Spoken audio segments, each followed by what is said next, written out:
obaba bomake labasha from nemajaha Sunday school bogogo nabomkhulu balakhaya siyababusela ngegama laJesu. Sanibonani makhona. Amen. Angijabulisi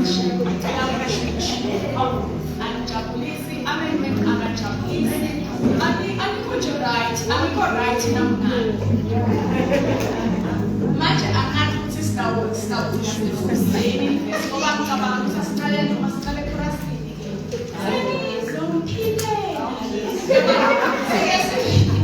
ke senizophile sizungeze haleluya siyajabula bazalwane ukubona nonke nikhona inkonzweni namuhla siyabonga uNkulunkulu to mention a few people ngiyabona mabedlamile badlamile lo wasikhathi bethu ayisibabedlamile because it is really siyajabula haleluya nike ngacabanga nje ukuthi nawufika kubatshele ukuthi abahlale phasi bonke siyayibamba siyathu we used to be praise team. Makuna praise team as a Christian Bible church. So lama sebenarnya kami you were there also. Okay, so yeah, but it's not about 3. Maybe you joined us later.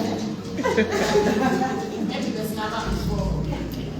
Yes, that's talk about the Jason. So good to see you. Uzalane bazalane nalabo bazalane bami labathandana ngalena ngiyajabula babona namhlanje ngiyacela bazalane becele church akamselele washi manje ngathi noma aka desisizomsita noma vele kunalokuthi ngingashumayela zishaya ku4 thamba lo wabo afisa mvusa ngazalwane siyakhona inkosi yelasisika ngiyacela bazalane emabhayibhelini ethu sivule incwadi yaMark chapter 11 sitawufunda lapho bazalwane sitawufunda mina a few verses because ngisaba ukuthi le story sami ndabe sesiyasipita kanti angifuni nisipita bese labantu abasifundelayo ngicela basivulele okay ngicela bavule ngoba munyavule Mark chapter 11 utawufunda verse 12 verse 12, 13, 14, verse 20, now 22. 12, 13, 14, 20, 22. And this is, I just want to pick something here. Let's not put my basic bazalwane. Avele lomunye asivulela Matthew chapter 15, verses 21 to 28. Hallelujah. Amen.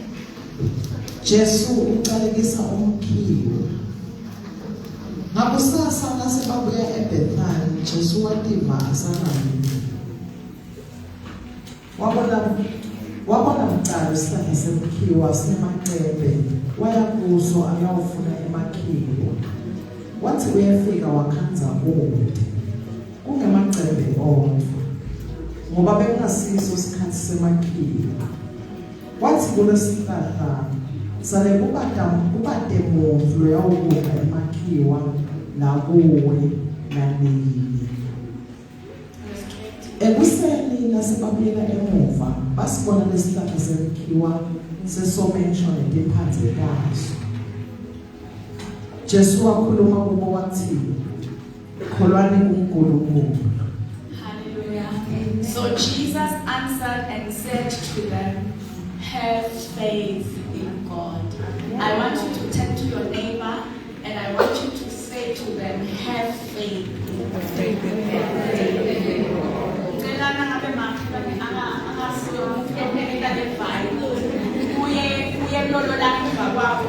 Have faith in God.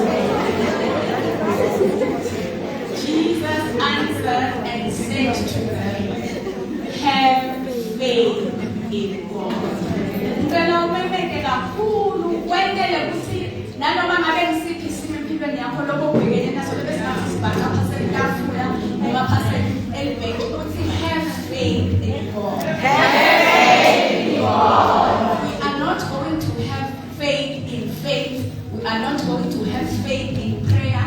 We are not going to have faith in fasting. We are not going to have faith in our offering. We are not going to have faith in our faith, but we are going to have faith in God.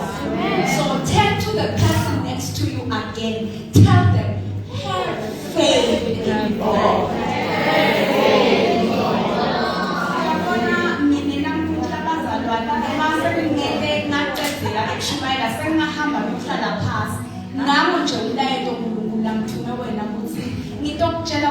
Have faith in God, not in your faith, not in how much. You see, we have been told we must have faith, and we end up having faith in the fact that we have faith.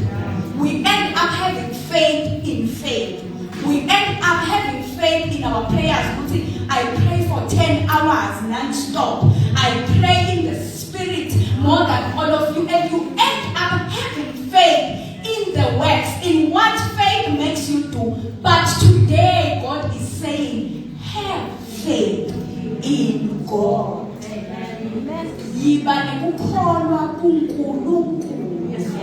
Ungakholwa umthandazo wakho, ungakholwa ukukholwa kwakho, ungakholwa ukunikela kwakho, ungakholwa kwethemba kwakho, anything, but yiba nekukholwa kuNkulunkulu.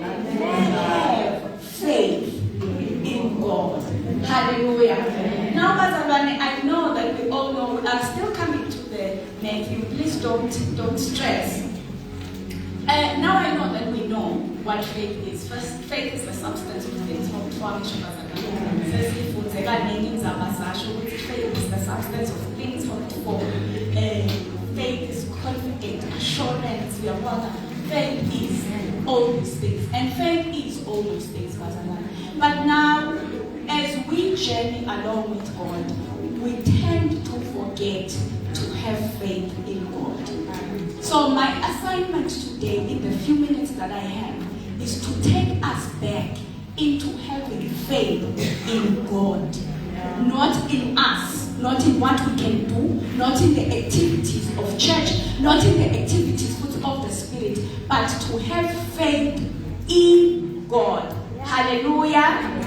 Now, Bazalwane, persistent faith, which is what we are going to be dwelling in for a long time, is an unwavering, active commitment to trust in God's promises and to trust in God's character. Lokusho ukuthi lokukholwa lokungaguqulwa bona kuyitho lengadamatiseki bazalwane lethembe ebunguyeni baNkulunkulu, in the character of God. Siswati silikhulu bazalwane selanje ukusho ukuthi siswati silikhulu. It's believing in the character of who God is. That means that God doesn't have to perform. Just knowing who He is makes you have faith. Whether He does or He doesn't do. But when you know who God is, you have faith in the person of God, in the character of God. I would say, namuhla mvuke ngakhanza ngumula ngifakele 500% kameli. Akangifakele 500% kameli. You see, we can take it to the story of Job. Uthi uJob enkulunkulu bekamphile labekamphekona amente waba wealthy namhlabeni waba comfortable. But God also allowed the devil to take it all. But Job had faith in God. Uthi Job emini ngiyamati uhlelo. Angimati nakunetitho ngathi yena nje. I know God. I have faith not in the things that He has given me. I have faith in God. The person of God. That is where my faith is. Now, what has made our faith kungathi iyantengantenga ngikholwa kwethu namuhla ngiyashisa kusasa ngiyabanza next week sengivukile nginemandla ukuthi bazalwane ngiyayiva inkosi kulamandla iyamnyakata. It is because our faith is not in God, but our faith is in what God is doing at that particular time. Kanti kuyenteka bazalwane uNkulunkulu angenti angaperform. Hayi ngoba ushonile, hayi ngoba akaboni, hayi ngoba keva, ngoba udecide ukuthi akafuni kwenda yakho. Uthi uNkulunkulu buta wena ukuthi do you have faith in God or you have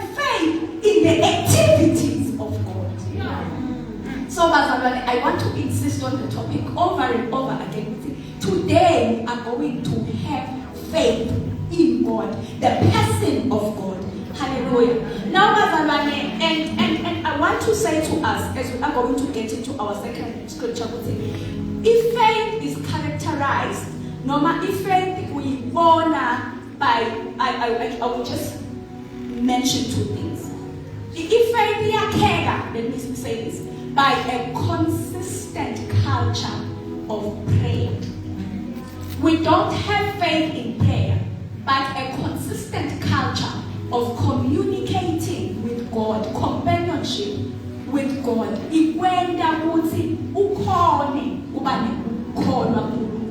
Because bazalwane ngifuna ukuchaza sonke sisevana sisakhulumisana kahle ukuthi ngeke umethembe umuntu longamati. Ngeke umethembe futhi ube nekholwa kumuntu leningakhulumi. Kuthiwe nje mine naphiwa siku relationship yabona siphiwa umuntu wami nami umuntu wakhe. But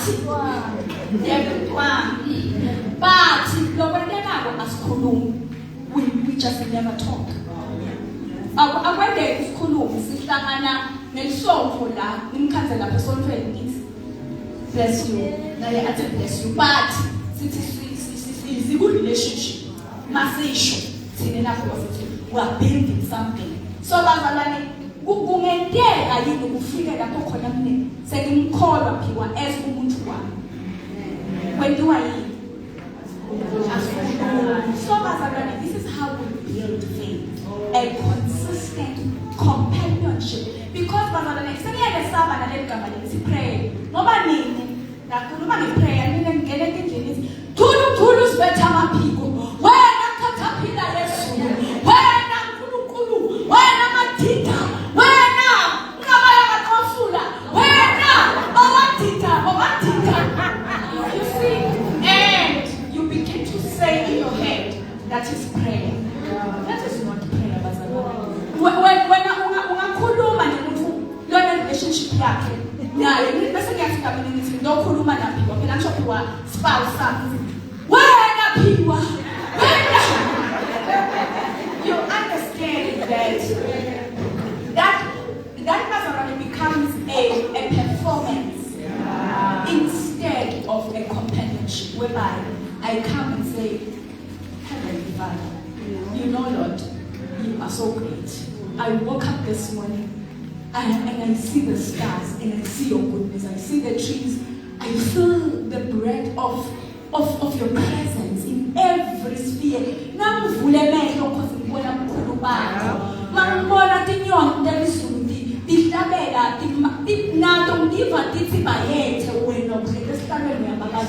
I am talking to someone that I have a relationship with. I am communicating, and as I communicate like that, I get to know and understand who God is. And that thing, you know, develop from within now. It's not just performance anymore, but it is something that is coming from the inside. In from the prayer life, you are boring, you are unfruitful. Never able to feel prayer, and rehearse and repeat what you have heard people in church saying. When because you've got nothing to say to this. God has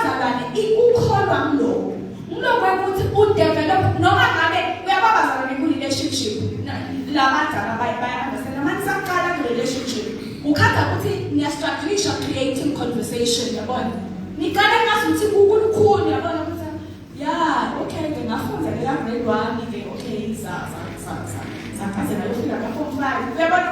we are struggling in the beginning of the conversation. But as you get to know your partner, you begin to flow in conversation. When you try 3 excel, what you win as nale? We are going to say 3. You didn't even know what to say to each other. But the more the relationship developed, it's the more that you had a lot to say to each other. Ukhulume naye akhulume back. Because I also want to make this correction as we are taking this thing step by step. Prayer is not you talking to God only. Prayer is a communication between God and yourself. Nkulunkulu uyafuna ukuthi emthandazweni ukuthule umuve ukuthi yena uthini. Because thina umthandazo bazalwane akusivela thina sithandaza. Thina sithi Nkosi ngicela lesofisi, Nkosi ngicela le-rice, Nkosi ngicela imali yegesi, Nkosi ngicela ama-unit, Nkosi ngicela imali yokugibela ibhasi, Nkosi ngicela. Amen. Phumela phansi. Nkosi ngiyabonga ukuthi ungiyovolotile, ngiyabonga ukuthi emsebenzini Nkosi ngisebenzile, ngiyabonga ukuthi Nkosi unginiketele igileya egameni laJesu. Sengiyalala nami Jehova ongcwele, lala nami usomangalisana. So ngiyabonga Nkosi ngiyabonga egameni laJesu sengivukile. Ngiyabonga Nkosi ukuthi wena ulolongivolota Israyeli ungena ulali, bowulele nami Nkosi, bowona benihamba lemlilo, tigcwele sebengihantile left right hand center. Ngiyabonga sengiyaphuma ngathakatha Yesu, phuma nami uNkulunkulu wami. Sengiyahamba uhambe nami. Uyaphuma just sikhoma sakho uyahamba.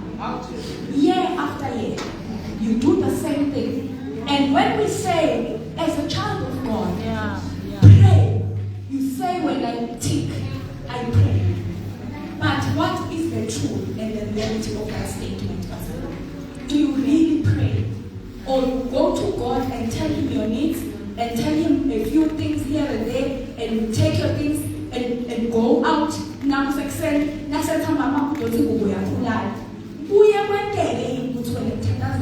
you are led by the Spirit because God wants to say something. And now figure the time footing, you figure out who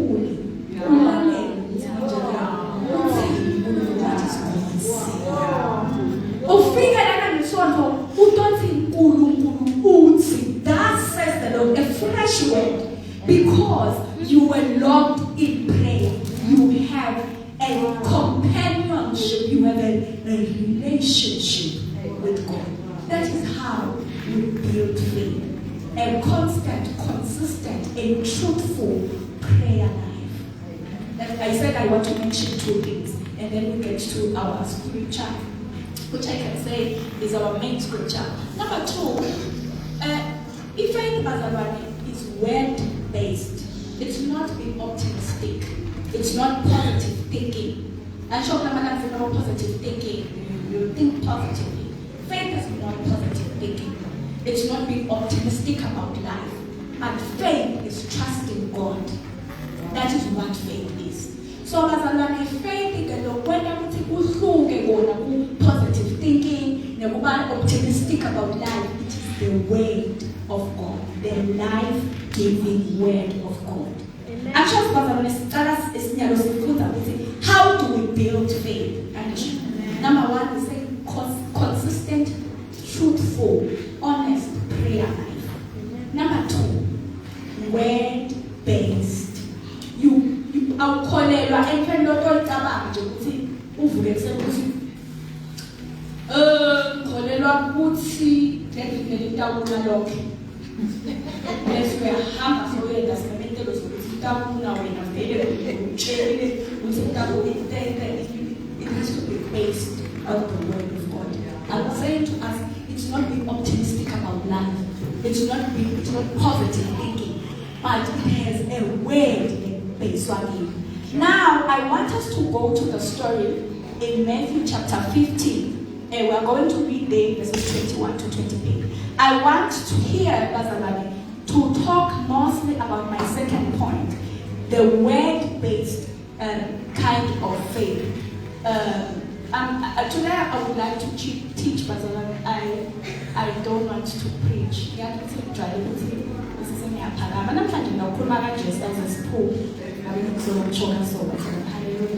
So I want us in this story, Bazalwane. This is a Canaanite woman. Okay, now let me not narrate. Please read for us Matthew chapter 15. Is it from verse 21? Jesu esuka lapho waya elindzaweni tangaseTire naseSidoni. Umfati lebekumphenani wakuleyo ndzawo wenda kuJesu akhala athi, "Ngihawukele Nkosi, indvodzana yaDavide, indvodzakati yami iphethwe idimoni kabi. Demani Sifiso, namhla ubuye nawufunza. Okay, bazalwane, there are words that I want us to mark. Number one, I want us to mark the place which is a Tyre Sidon. Number two, I want us to mark the nationality of the woman, that this woman was a Canaanite. Number three, I want us to mark her words of request. What did she say? She said, Lord, Sifiso. Ndotsana ka Davide. Ihawukele Nkosi, ndotsana ka Davide. Jesu, ndotsana ka Davide, ihawukele Nkosi. Okay, continue. Indvodzakati yami iphethwe idimoni kabi. Kodwa Jesu akazange amphendule. Bafundzi bakhe base basondzela kuye bathi, "Mxoshe lo mfati, ngobe naku Solomane uyasilandzela uyakhala." Jesu waphendula wathi, "Angathunyelwa kulomunye umuntu kuphela etindlwini letilahlekile letingeba-Israyeli." Kepha lo mfati wasondzela waguca embi kwakhe wathi, "Nkosi ngisinde." Jesu wamphendula wathi, "Akukalungi ukuthi kudla kwebantwana kulahlwe etinjeni." Okay. Mfuna bazalwane sinothe number 1 uthi lo make wacela kwekucala isiBhayibheli akacela kwekucala Jesu wavele wangamnaki. Akamnaka nje. Akamphendulanga, akakhombisana Jesu ukuthi ukhona la kuvalo. Wavele waqhubeka Jesu ngathi lo make akasho lutho. Waqhubeka nje Jesu ngathi make agase akhulume. But lesikwatiko ukuthi Jesu bekamuva ngoba kulokwesibili sekuze kukhonona labantu labahamba na Jesu ukuthi lo make kusibangela umsindo yeJesu. Ngisicela uma nitshele thakajike lokunenani. So we are aware ukuthi bekamuva Jesu lo make. But Jesu wathi nakakhala lo make Jesu waqhubeka ngathi lo make akasho lutho. I want us to note the 3 attempts. Bese verse 2. Sebayishilo ke laba ukuthi Jesu phela yena something. Jesu waphendula negative. Imphendula Jesu yaba negative. Kulo manje wamphendula but with a negative response. Wathi Jesu kulo manje angathi noma okay stay attend futhi nalokuthi Jesu wasebenzisa amagama lavalo. Namhlanje ngifuna si-attend bazayithola ukuthi sina mabathi nje bathi Jesu wasebenzisa amagama lamami bese uyabaphikisa wena. Ngoba sigabe sesi-attendile namuhla nenzabaleyo. So Jesu wasebenzisa lamagama la strong ukuthi ngiyithathe ukudla kwebaphana ngike inje. Imphendula ya Jesu inkosi yamakhosi. Make ude kuJesu ude egcineni. Futhi uyakholwa lo make lo. Ukholwa akasine wase nemjuda. She's a Canaanite woman. But uyakholwa ukuthi Jesu ukhona la kumele la kona. Number 1 ukuthi then Jesu akayenza bakhe wena athanda umuntu. Sekushalo wena phela ngoba wena uyabona wona leti info takho lo leti ngakho nazo ethi Jesu akaku. But uyaqhubeka lo make give up. Uthi Jesu ngekuthatha ukudla kwabamphana ngedekinja. Akayeke lo make lithi ke eBhayibheli nawo futhi King James uthi then she began to worship. Wase wayekela lo khala wayekela nalokucela she began to worship. Waqala wakhonda. Uthi Jesu what interpret it. But when you read the New King James version, the New King James will tell you that this woman began to worship. And then as she worshipped, Jesu uyabuya bese ungathi uyamkhulumisa nakhona not in a very nice and friendly tone. Uthi yamake kusami vele senjalo kumshilo nje ukuthi hawu mina ngidla kwabafana ngiyamnikela itinja. Uthi lo make uphendula lo make uthi netinja nje yakhona umcolo lokulube lokuncane lokuwele. Emagama Jesu egcina basofika 28. This read verse 28 so that we can wrap this one up. Nawe Jesu waphendula wathi, "Awu make, ukholwa kwakho kukhulu. Akwenteke kuwe njengokufisa kwakho." Indvodzakati yakhe yasinza kuleso sikhathi. Yasinza ngaleso sikhathi.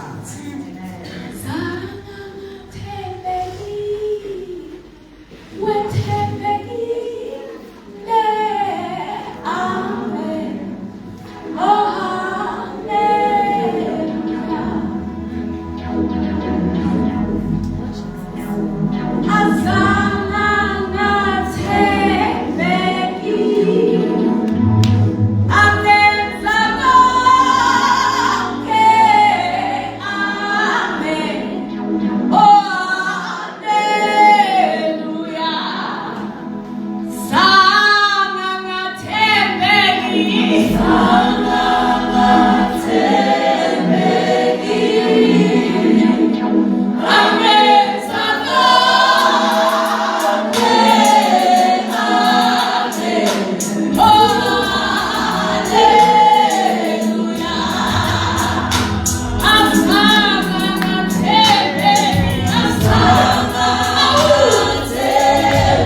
Have faith in God.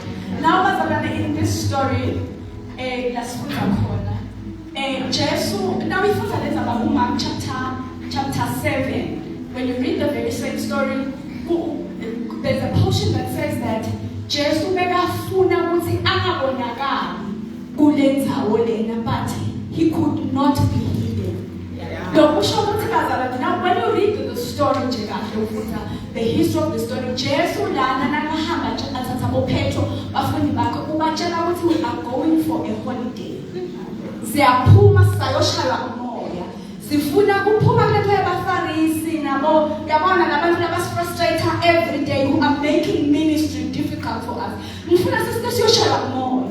So they go to Tyson, which was a beach. Bahamba bayeThekwini in our language today. Bahamba bathatha ama passport, bathatha ama visa, bahamba bayeThekwini bayoshala moya. So bakukansuka kwebafundi bazalwane nasebalanzelwa kulo manje. Bakansula ukuthi lana sitele toshaywa moya. Sayini manje? What is this? Because thina siphume lana sathi we just want to relax and Jesus can be seen. What is lana sitele toshaywa moya? But here we are now, we are being followed. This woman is causing unnecessary attention. So spitela kuthi emehle bantu kanti soba sifikile siyadifihla siyabhaka. Ngiko ke makhina kayibeka yena lenza ukuthi but Jesus could not be hidden. Akazange Jesu akhona kufihlakala. Ngimatanjalo ke mne Jesu bazalwane.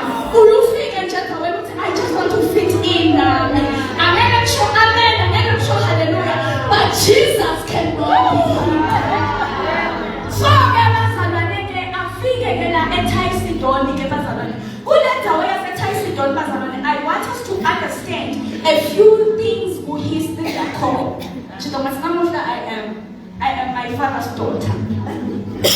So in the book of 2 Samuel bazalwane, chapter 5, you will read ukuthi manje ke lenofunza lapha verse 6 utawufunza lapha ukuthi makafika Joshua in Judges chapter 1 nakafika take over the live sebalidla le live akabakhipha ama-Jebusites because of number 1 they are trained army, number 2 they are fortified walls.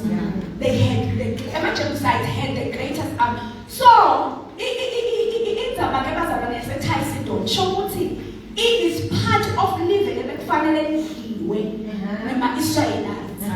But indzaba yokuthi Joshua wafika yena wabuka ukuthi hey labantu laba they was fortified, they've got a very well trained army. Wangakwenda lokho bese ku2 Samuel la ngisho khona that is Judges chapter 1. Bese ku2 Samuel chapter 5 ngebazalwane David nakatothatha ukhosi sekatawubusa both the northern and the southern. Kukhuluma nama-Christian Bible Church people who understand the word. Nakatawubusa ahlanganisa yomthu imibuso the northern kingdom and the southern kingdom. Uyavuka ekuseni uya ku the Jebusite king. Uthi uNkulunkulu khulume nami. Wamtshela ukuthi mina I have to fanele ngibusele eJerusalem. Jerusalem which was now part of this Jebusite institution. Lebe bangakayilweni bo Joshua naKhaleb nabangena alisho bazalwane. So ke ithi ke le nkosi yaseJebusite uyakuDavide kunomoya lokuthi angifuni kubalwisa angikhulumi kahle nale nkosi. Ithi ke le nkosi iphendula Davide ithi ubani nalo Davide. Number 1. Number 2, angeke nize ngikhiphe nempi le serious. Wayifunza ke leyo vela lapha 2 Samuel chapter. Uthake ngikhiphe mina I will bring the lame. Yeah. Kuthi bato ngibo the lame, I will bring the lame, and I will bring the lame, the blind. And mafuta other books that will tell you I will also bring women. Those are the people that will fight with you. Yeah. lokusho ukuthi wamenzelela wamethuka, and David took that as an insult. So ngifuna sihambe kahle nalenza dialogue ke bazalwane khona la siyakhona ungalahleki indzawo nje. So ke bazalwane when it happened like that angene eDavid amasha amsho siyakhe David eventually wabusela khona eJerusalem abazalwane. So angene eDavid, but when he fought, he was fighting the lame, he was fighting the blind, and he was fighting women. That is how he fought, and that became a wound to David. And it was a wound and it was an insult. As God would have it, David wasalelwa ukuthi ufuna, he wants to redeem himself to the point that mawufunda nje iBhayibheli belithi igama yami Mephibosheth bazalwane ukuthi ibe yinto lenkulu kangaka eBhayibhelini. Mulo kwekuthi la kule ncwadi lena kuthiwa vele the lame, they don't eat at the king's table. The story is coming from this ukuthi wamthuka lo genocide David ukuthi angaletha the lame people to fight an army of David. So this is what happens. As God would have it, uyabuda David so uyabuza uthi usekhona yini inkinga Sawule ebalele Musa ngenxa yaJonathan. Ithi ngiphendvulo ukhona mame useloduba. Him being in Lodibar automatically means his name. Angisho bazalwane. Uthi ke David akalamve. David uyamlanga, yes, because he's the son of Jonathan, but also to redeem himself from what he did to the lame when he was taking over Jerusalem. So when you hear this woman, now this woman is standing in for the second category. According to the book of 2 Chronicles, is it 2 Chronicles, no less. Lapho khona bazalwane iBhayibheli likhuluma khona ngekuthi it saw a curse in a generation. Israel bestana for 6 generations, and in the 7th generation it was supposed to be atoned noma sibhadalelwe. If singakabhadalelwa sesiyabulawa leso sono party siyovuka njalo ku generation ye7 simele ukuthi ukhona yini ongasathonisha leso sono leso noma leyo curse. So this is what happens. Jesus, as we said, Jesus is in the line of David, and Jesus is the 28th generation from David. Or 7 about 4 in Apollo. So kwema kuhlema kwa lesono kwale category is 2. Kwema number 7 kwababili. Number 7 kwababili. Number 7 kwababili. Number 7 kwaba Jesus. Now, I want you to hear how the woman addresses Jesus when she wants what she wants. She says, Jesus, son of David. Which means that me, Jesus, I have read the Bible. I know who you are. So, my faith is not being optimistic. It is not just me hearing. He says, I am standing on a word that I have read. Is connected a redemption. The Bible says so. So dare you forget that you are the son of David, Jesus, son of David. My faith stands on that. I have read the word. I know who you are, and you've got the power to redeem my situation. I am saying to us, Bazalwane, faith is not being optimistic. It's well-placed. This woman wahamba wayophela imibhalo wafuna kwathi ukuthi ningasidakala kanjani. Now, I also want to tell you this. All this woman made a research, Bazalwane. Made a proper research for her to stand like this. Kuyabo, ngalendlela la yekelikayo noma Jesu angamnaki noma Jesu amphezula kabi noma Jesu ambita nentsha akayeke noma unelivi lo ukuthi hayi ngiyakufa lokuthi uthini lo bala God have word and the word of God the word of God is more powerful than what you are saying, than your silent treatment. The word that I carry with me is more powerful. Amen. Because he paid me.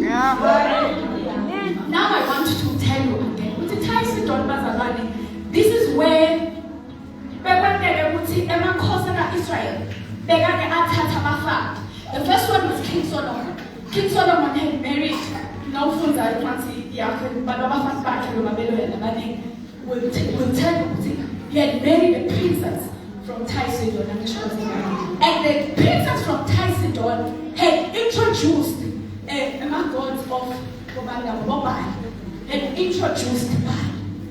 So number 2, Ahab, King Ahab, had married a princess from Tysidon as well. If you don't know what to know, they got that knowledge, nothing could move her faith. Yes, so King Ahab had also married a princess from Tysidon, which is known as Jezebel, who also introduced the foreign gods in Jerusalem. So in history, njalo kwaba nemuntu wesifazane lowena from Tysidon ayengane kaIsrael uyo introduce the foreign gods. Uthi noma ke noma kunenkinga ngigulelo mina ngeke ngizemwele ngiyengane ngoba ngiyathi ukuthi the moment bangibona semwelele ngalo they will misinterpret me, they will badangitosha because kwathiwa ukuthi vele thina suke introduce abonkulunkulu nabantu. But what I will do, I will sit here in faith. Because I don't only want to change my story.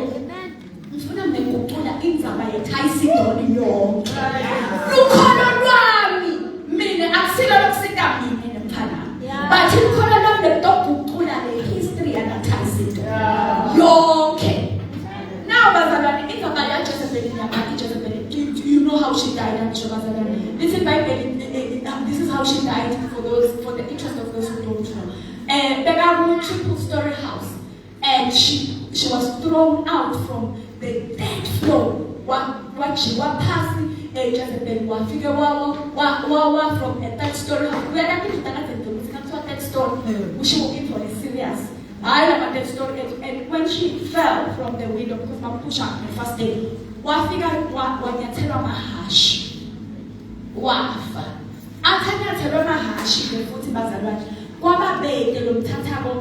Before they could bury her, what you did, Jezebel? She was eaten by dogs. So, because the greatest trade Tysidon had with Jerusalem or with Israel at that time was Jezebel. So, time by the Israelite nation, they are dogs being taken from the stories that Jezebel. It was common knowledge in the Jewish nation. These are called dogs. So when Jesus was talking to this Canaanite woman, Becca was relating a well-known information between Jews and Macedon.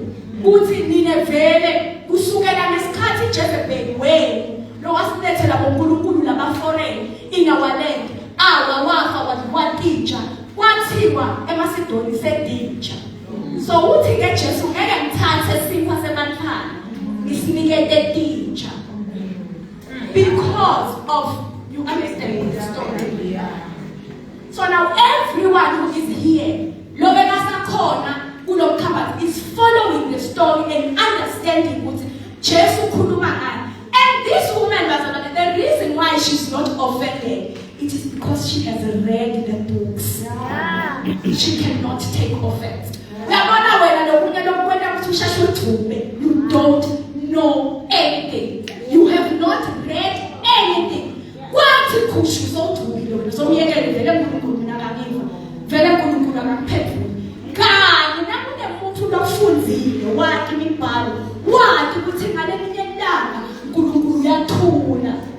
But repentfully because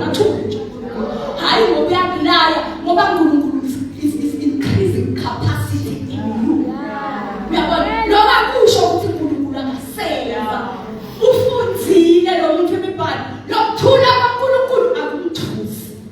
Because of the knowledge that the person has accumulated. Oh, uyathula uNkulunkulu wathula nje wathula chapter 1 that's why wafika lepo 42 wathi thulele uNkulunkulu amashoni yabona so lepo yakuthula kwaNkulunkulu uAtu mfuthu habo Abraham ke wamsusa ehlobeni wamsusa ekhaya wamthwalisa ikhwama wathi ahambe but wabesukathula basamnika ngathi abasukela bona so ngine history nalokho uNkulunkulu lekuthandaza ngenyamathi uthi uke abe ngithula nje but hayi ngoba sowukhothiwe hayi ngoba futhi uyangala hayi ngoba uyangidiscipline futhi uke nje lahambeni adecide ukuthi yathi ukuthi into lafuna ukuyilungisa but ngayilungisa ngesilence manje lokho kudinga umuntu lo yakiko ihistory umlando wakhe naJesu wakhe. Everyone does not understand the history. The reason why we have so many casualties in the walk of faith, it is because people do not know the history. They do not have a word. Labanga bambelela kilo nje basekakaswa kuphezulu uNkulunkulu. Noma nasekathi uNkulunkulu ngekhathe kudla kubathanda kunikele teacher. Bese uthi mina house mina sisibengikudla bengaweki bengikhipha inshumi ngifike kusele sothele mabhentsha beklenwa kimi bathi ngathi seniya kuye uNkulunkulu ungibuka nje uNkulunkulu ungibona namhla somkhanza la tshwaleni hayi sisithi ngamaqala la lo ubulawe yini bazalwane ubulawe ukuthi ungemidalo lakabambile have faith in God lo muntu ukuthi nasekunyakada letipho abuke letipho akasazi kanti uNkulunkulu ngibani manje labantu abamile bazalwane bahlala kulukhuni bahlala kungasaleki bahlaliswe ukuthi bathi uNkulunkulu banemivi i-faith yabo is based on the word bafundile imibhalo manje lokufunda babona imibhalo kubende bafika lapho khona bamati khona uNkulunkulu ukuthi hayi ungabathuka ke uke vele lahambeni ake abe nje hallelujah. So now bazalwane in this story I want us to get maybe let me rush bazalwane and say this thing uthi this woman uthi uqala ukuthi Jesu ntomsidele ingoza akuyapha because niyole lenabomoya umadimoni right bazalwane but ngicela ukuphinde ufunde lenza abantu sofika ekhaya athi kulokukhala kwakho yashintsha lo manje athi sikamini lokusho uthi antu ema-victims kulenzaba akusi just my child but it is me as well because she understands the history and the importance of Jesus stepping into this thing. Bazalwane nasofunda amabandleni aqala kuPaul Sidon is one of the biggest church that there was.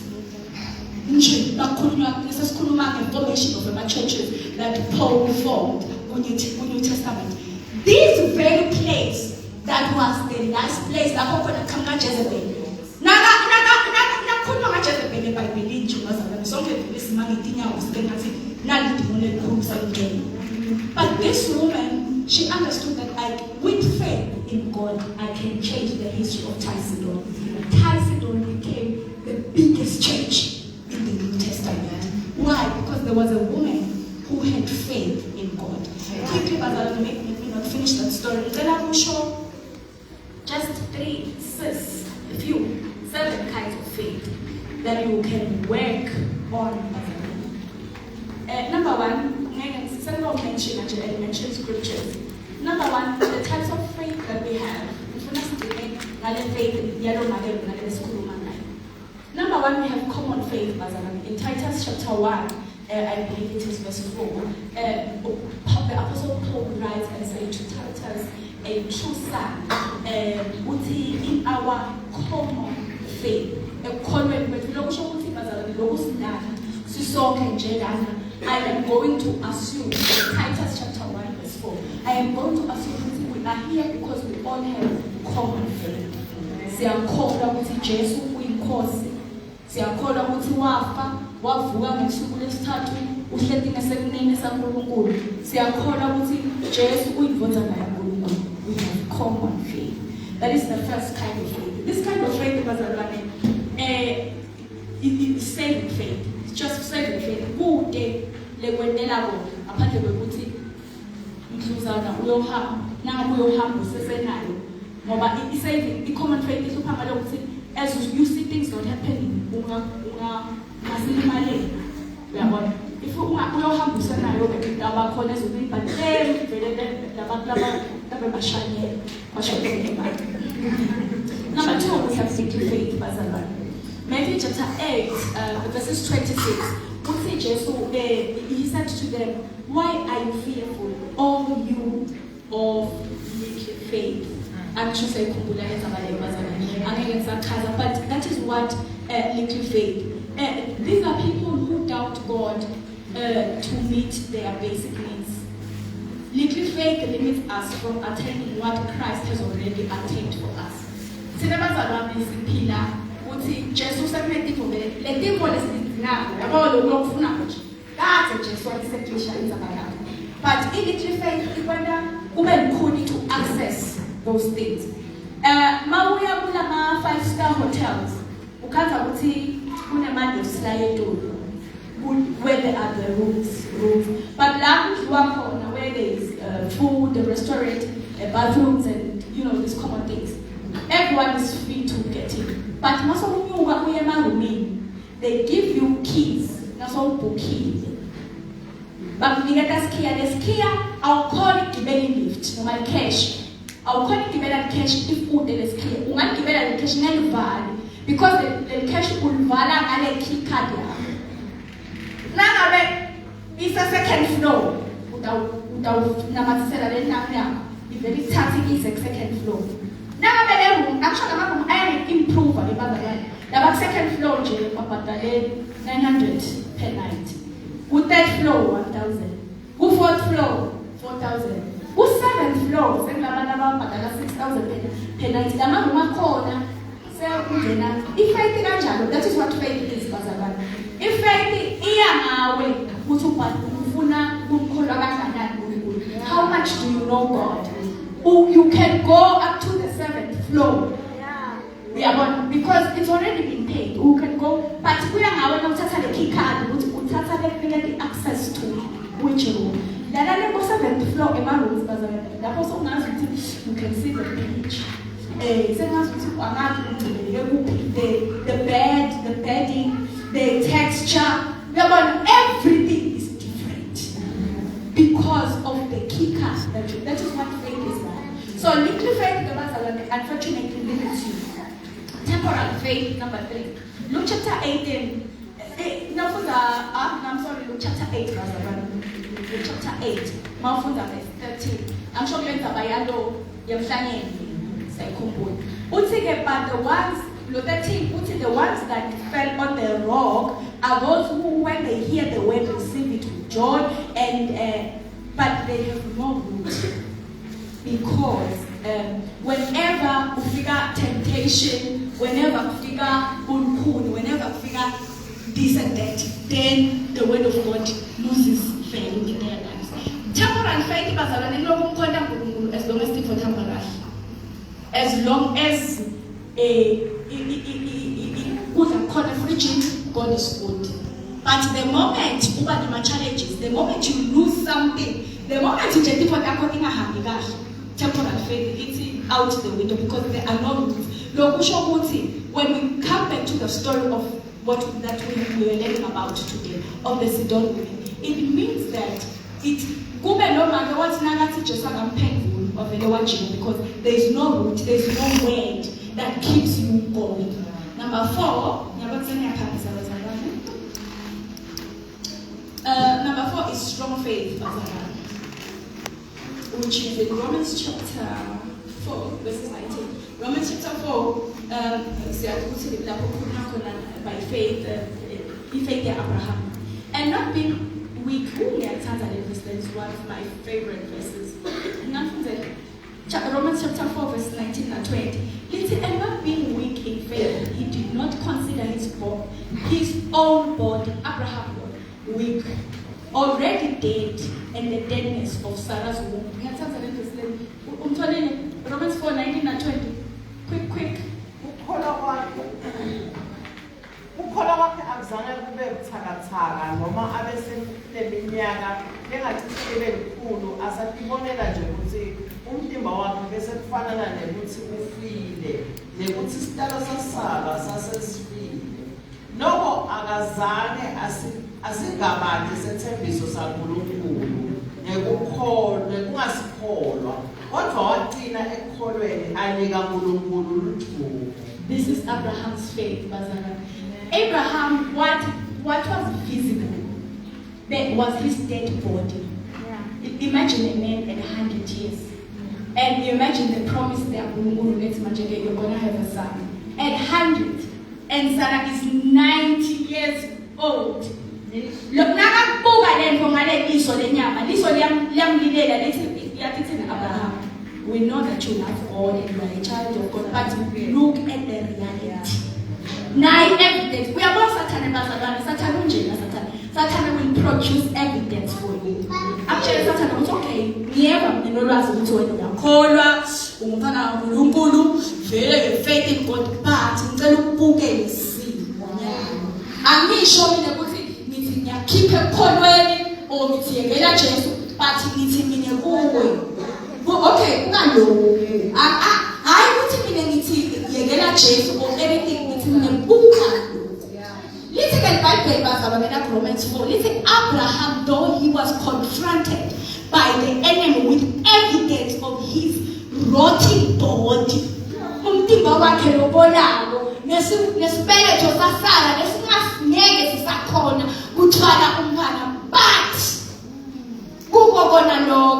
he had faith in God against what was visible with the naked eye.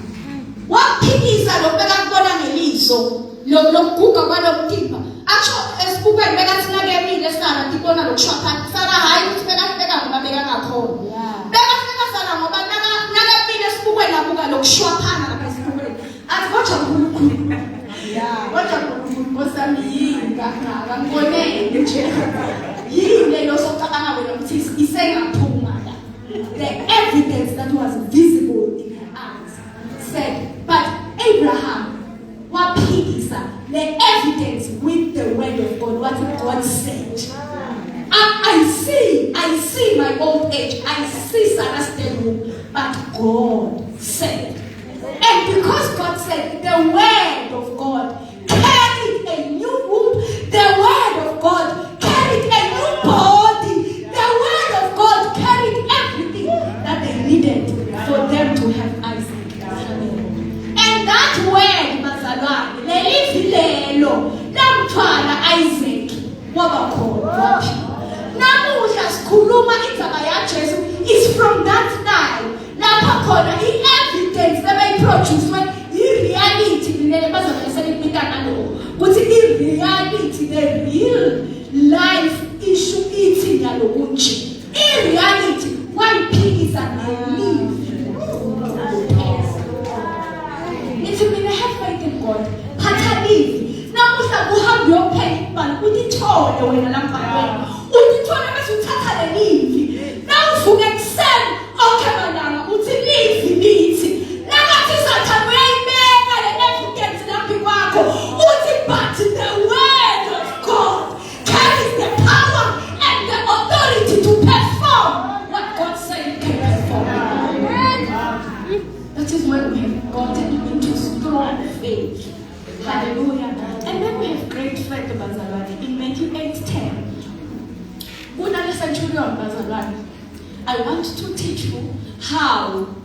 I want to share with you, I want to share with you how great faith works. Great faith, bazalwane, works, yes, with the word. That is, we said that is the foundation of every faith. But now I want us to get into great faith. In great faith, bazalwane,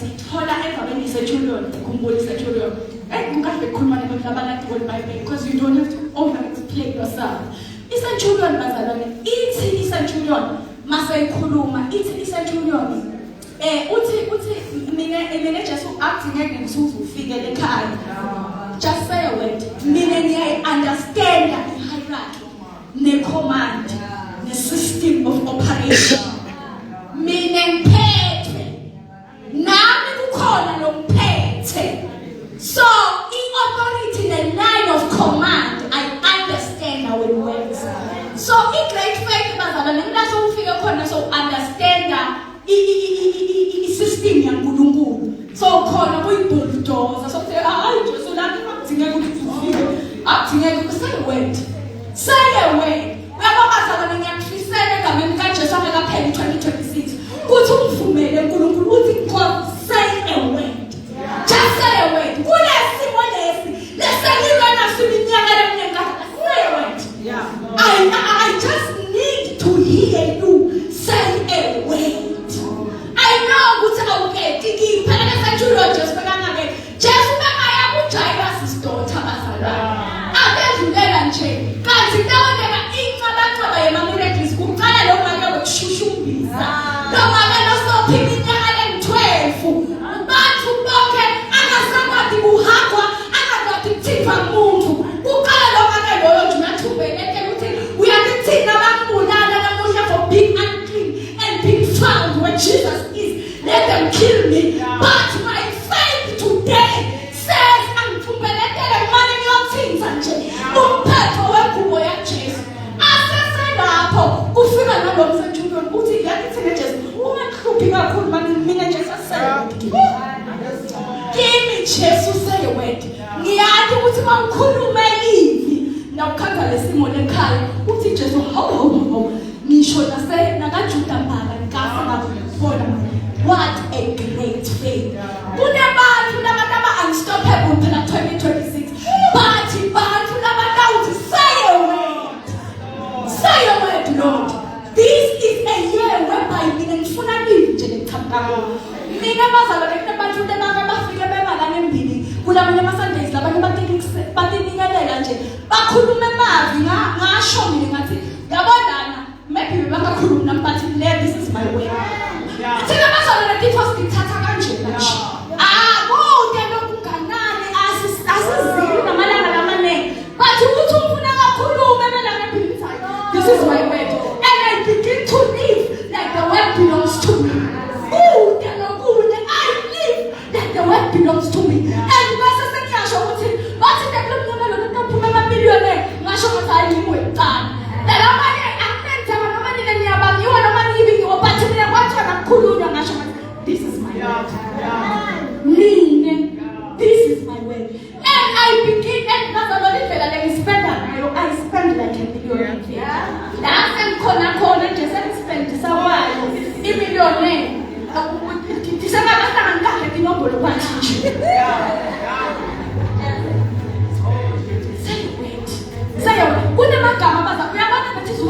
When you get into church, as you be attentive in the spirit. Catch it, take it with your heart and with your inner man and with your spirit. Say that this is my word and go and run with that word. That is great faith, my God. Number 6 is active faith. James chapter 2 James nakakhuluma lapho ukhuluma ngekuthi nakukala lapha nje verse 1 uthi unamsitangani mfukubani khona bathi kube bekusebenza. Faith without works is dead. And uthi in verse what does it profit what does it profit, my brethren, if someone says he has faith but does not have works? Can faith save him? We are called to active faith, no one that produces action. We are not in the Bartimaeus bazalwane. Bartimaeus lithi iBhayibheli akakabona. Wathi nakeva. Okay, na Bartimaeus bazalwane ufolisha kunabantu labamthinde bekubabala ukuthi labantu nje nabamemeka Jesu bathi Jesus son of David. Nathi Jesus son of David usho ukuthi walwa nabantu labablinded David. And you never redeemed yourself from that. Meaning, you are from the generation of King David. So sort it out. The faith is word based. So just move it and have a choice but to save the land. Let's the Bible before he could see what I want that person because but never but a priest everything was spiritual. Who gets a dance was spiritual. Who takes a wood was spiritual. Well, everything was spiritual. It had a spiritual meaning. So in the matches, the church, the talking, and the siyalati uthi kanjani because siyawata amajazi abekagcotshwa labekagcoka ngothishela nemibhalo. So yonke letimphuphuthe betinemajazi abo kuze kuthi nakacela lo muntu ungabi offended. So ubuka le jazi lakho so uyabona ukuthi uwona ufanele ukucela vele akabona nalo mfelo kanti nabo bebaleti imbathodabo nakaqhamuka nje Elijah bazana nambona lapha sapteni uthi lona vele lo mfelo kanti ngoba le jazi lagcokile iyamchaza ukuthi lona mfelo kanti lithi ke akacelwa lona njenge ngoba agcokile jazi but instead you're the one that gives to them. But ke ngalokuthi uNkulunkulu ngabe kathekile ukhuluma kwababalezela ngoba bakho. So this is what I want to say about me as an active faith. But in this listen Bible one that passing chance. One that passing late for letting I'm born. Asengakaboni. Wa ifaith yakhe yathi vele ngiyawubona mos.